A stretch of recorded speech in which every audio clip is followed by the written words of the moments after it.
Folks, you were Tacitus today. Tacitus today, your pushback channel. Thank you for joining this audio live stream. In this essay, I'd like to talk about some of the methods documented and speculated upon, the methods used by the globalists to force and intimidate and threaten sovereign or supposedly sovereign national governments into accepting the globalist project. The key sort of planks amongst the globalist project at the moment are, of course, the mass migration of black and brown peasants from the third world, the climate change terrorism, and which is forcing up the price of energy to ridiculous levels that most people can barely afford. And then the propaganda, like the LGBTQ, trans, and all that sort of stuff. These are the central planks of the globalist project. Destabilize and undermine all Western societies and enforce this mass migration and net zero stuff on a society sort of that is effectively incapable of fighting back now, or is lacking the confidence and social cohesion and to fight back.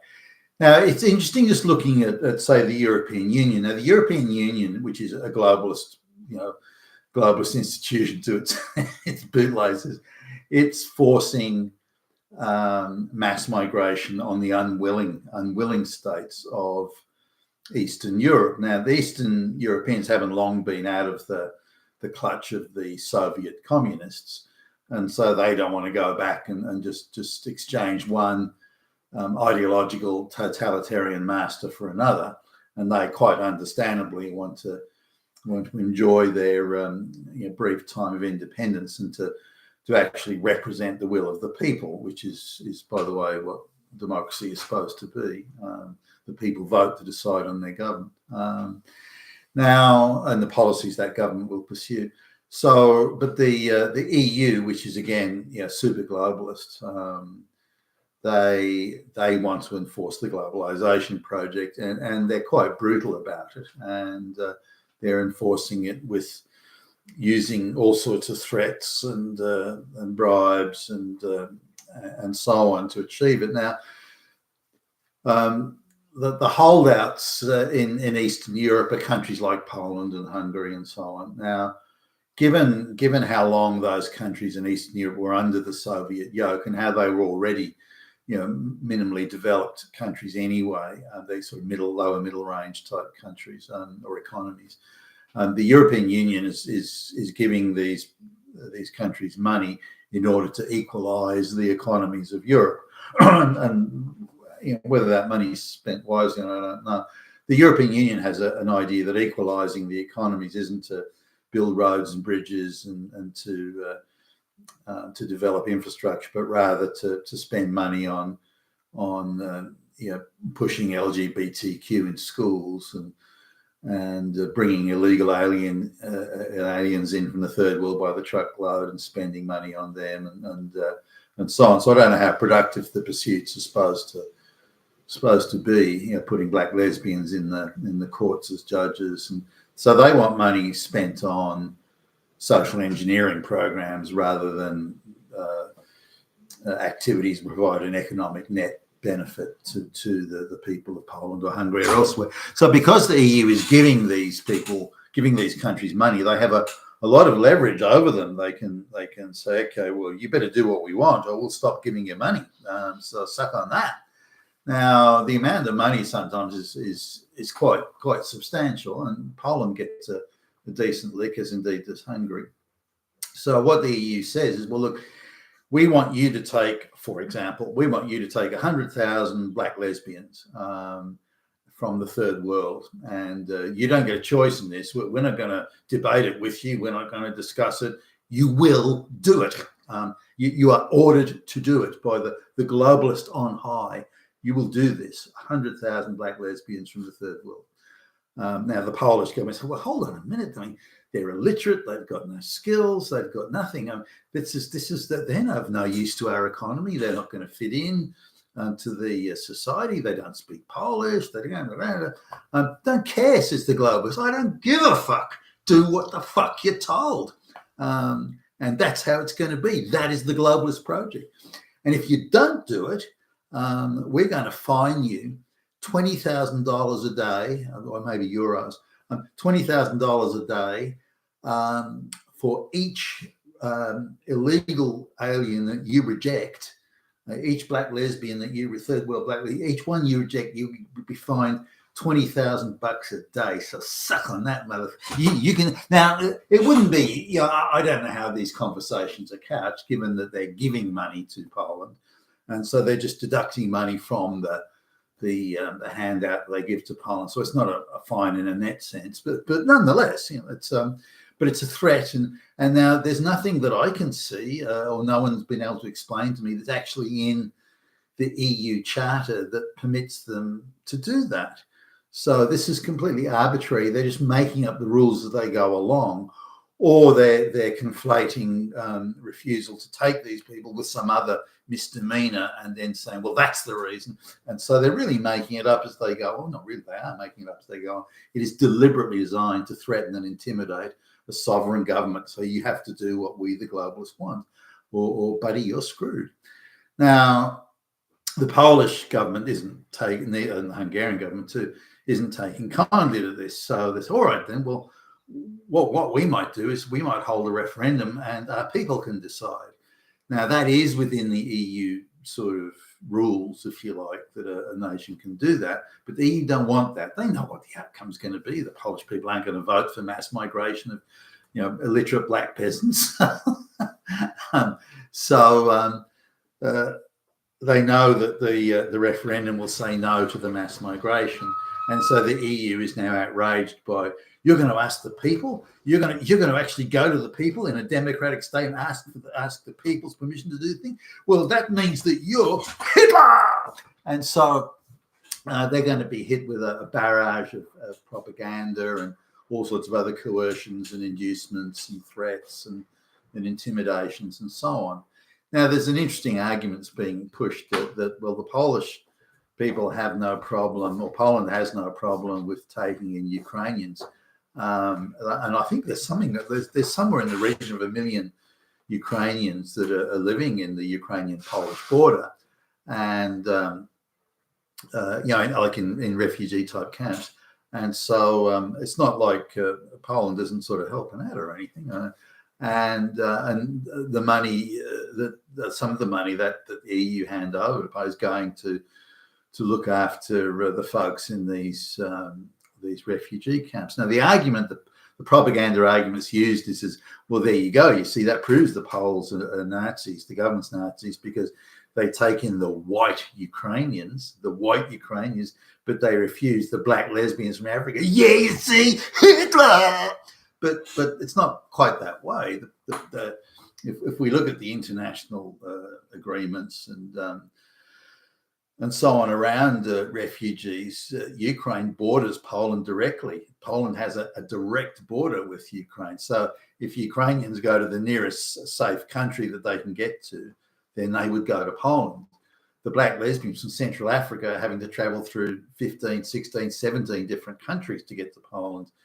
So there is no legal jurisdiction that says that's an acceptable situation. The EU then comes back with, you know, rule semantics, say, well, the EU is like one group and it counts as one country.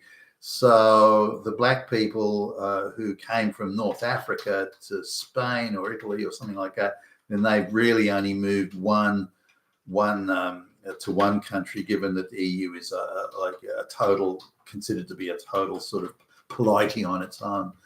So really, they haven't travelled through 17 countries, but they came from sub-Saharan Africa to North Africa. Yeah, but they were given temporary citizenship in, you know, Tunisia or somewhere, or Tunisia is not a functioning state. So really, that doesn't count because da-da-da-da-da-da. So they do all this tap dance semantics and somersaulting and you know, various other mental gymnastics to try and sort of bypass that. But it's clear that Poland is a 99.9% white country, and the EU and the globalists are absolutely grimly determined to change that. We will crush you, you damn white nation. We're going to put black and brown people all over there. If you don't like it, we're going to screw you. So now it's a little bit different with a country like Italy, because Italy makes a contribution to the European Union. as indeed to a number of other countries. Germany probably contributes the bigger portion, I would think, to the EU budget. But the countries that give money to the EU, they're not so hard to slap around, because what are you going to do? Fine them? And they go, "Oh, screw you, Jack. You're not getting any money from us." So they have to be treated differently. Poland and Hungary receive funds from the EU, so they can be threatened and intimidated as a child would be. You're not going to get your weekly pocket money, or your weekly allowance here, so you better behave. Go to your room, and so they can do that, or think they can do that with Poland and Hungary, but it's much harder with Italy or other countries that contribute money to the EU. So instead, they have to engage in mass propaganda campaigns of, Giorgia Meloni, the Prime Minister of Italy, is really Mussolini in high heels or something. All that propaganda stuff, Nazi and fascist, the usual thing that they trot out. But they're much harder to push around. And it can still be done, but it's done differently. So how do the globalists threaten a sovereign nation that isn't receiving handouts? Well, it goes something like this, and there's a variety. Okay, Mr. Prime Minister of majority white country, we're going to allocate you 500,000 black and brown peasants this year as migrants. So that's your allocation by the centrally controlled globalist government. No, we accept you're a sovereign government elected by the people. Of course, it's up to you what you do. We're not telling you what to do, Mr. President or Prime Minister.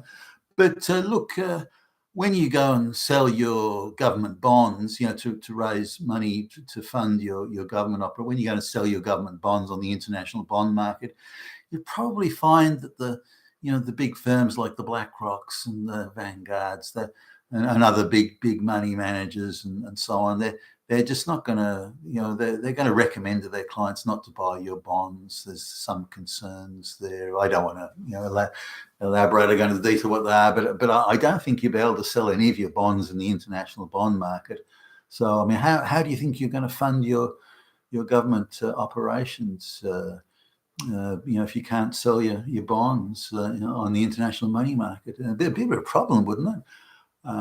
Well, we can go and borrow money. Well, you see, the going rate for borrowing money for AAA credit rating governments is 3%, but I can see that there's going to be if you can't sell your bonds, there's going to be a large downgrade in your rating. So instead of 3%, you're going to have to pay 10% interest, maybe even higher than that. And there'll be a lot of big money firms that'll be very reluctant to actually give you any credit. So I don't know how well you're going to do on that. Well, we'll exchange our oil for, or we'll exchange our stuff for other people's stuff on like international barter and trade. Well, actually, we've heard that there's been some problems with your products and with your grain or your wheat or your coal and everything like that. So we don't think that's actually going to the international market. May not actually want to buy your stuff. Look, Mr. Prime Minister, you're effectively screwed. Your country would go into a state of anarchy and bankruptcy. We estimate about 6 weeks. Look, we're not telling you what to do here. It's your decision. It's your decision. You do what you think's best for that's it. But we're just letting you know what the reality is out there, and we're your friends. We're just giving you friendly advice. This is friendly advice, and again, it's your decision. We're here to help. We're trying to help you. So it would go something like that. That's how the game we played, and the ashen-faced, red-faced Prime Minister would sit there realising, holy fuck, I've got to do what they want me to do. I don't have an option. Now, maybe if you're a really big economy like a Germany or a United States or something like that, or a Japan, China, or pretty much self-sufficient, independent, like as in Russia, you could probably say no. Well, you can say no, and those countries do say no. The Japanese aren't taking millions of black and brown peasants and so on. But outside of that, and particularly where your government's been infiltrated with, pro-globalist, goons and gobblers and so on, then what can you do? But that's the sort of type of threat and intimidation that would go. Now you see this at a smaller scale on, say, how if you're working at a firm that's globalist, where they may try to and I've come across people. I guess there's a guy who was, just not that long ago. It's a guy. He's like the VP of sales at an IT firm, and the diversity department, or whatever they call it, like HR department, says, "Look, you've got too many white guys in your section, your area. Sales representatives, business development representatives, that sort of thing. So you got too many white people in there." Now, his sort of way of getting them off his back is to create a few flunky jobs, and then put black people in them, and then he gets he achieves his quota, not by getting rid of competent performing white people, but by creating this sort of layer of flunky jobs for black and brown folks, which is, goes on a lot in government all over the place. But I would think there are for every, in Australia, for every few 100,000 black and brown migrants that come in, the government and various organisations that are super globalist committed are inventing jobs just so they can put these people in it. So it has the perverted appearance of that all these people are needed in the economy and they're walking straight into jobs and this sort of thing. But none of it's driven by market forces or the skill of the migrant or anything like that. So the guy gets the, you have to get rid of, no, we want you to get rid of white people. But all my white people are high performers, don't care, don't give a shit, get rid of them. You decide who you want to get rid of, but you've got to get rid of them. So he pushes back. Look, it's like this, Billy Bob. You either get rid of these white people, or we'll get rid of you, and then we'll get rid of them anyway. So it's not like you're going to stop us from doing what we want. And so that's a small local sort of thing of one guy. But this is really how this globalist goon thing works, enforcing mass immigration. There are some that might accept it because they're already globalists, like a Rishi Sunak, a globalist appointed flunky, who just installed as British Prime Minister by the globalists without even a vote. Can you believe it? And he's embracing high immigration as to being, wow, this is great. I hate those damn white folks anyway. So that's something that maybe they don't have to arm twist or intimidate or anything like that. But if you look at Sunak, who's supposed to be some brilliant economist or some shit, purely on the basis of economics, he would say, well, look, we've got to stop this mass migration. It's costing the budget a fucking fortune and delivering nothing in return. So we got to stop. So even on purely a basis of good management, you think Sunak would push back and go, nah, we can't do this. It's in terms of good economic management, it's lunacy. But even there, they could still stand. They could still get to him if they wanted. And so I think this is generally how it's done. Now it could be with bribes. There are politicians that I've noticed haven't been long out of political office, and they started as politicians owning an ordinary, or maybe they were paying off, they had a mortgage on an ordinary house in suburbia. They're not long out of politics, and they were already worth $30 and $40 million. Now, how did they make that fucking money? I mean, seriously. So there's obviously a lot of inducements, waterfront mansions and so on, for doing what the globalists want, which is a small price to pay for them. But this is effectively, I think, what's going on out there, and how they're able to force and threaten and intimidate most countries to accept. There's a small handful that are outside of the reach of the globalist goon squad, but not very many. So you've been with Tacitus today, your Pushback channel. Thank you for listening.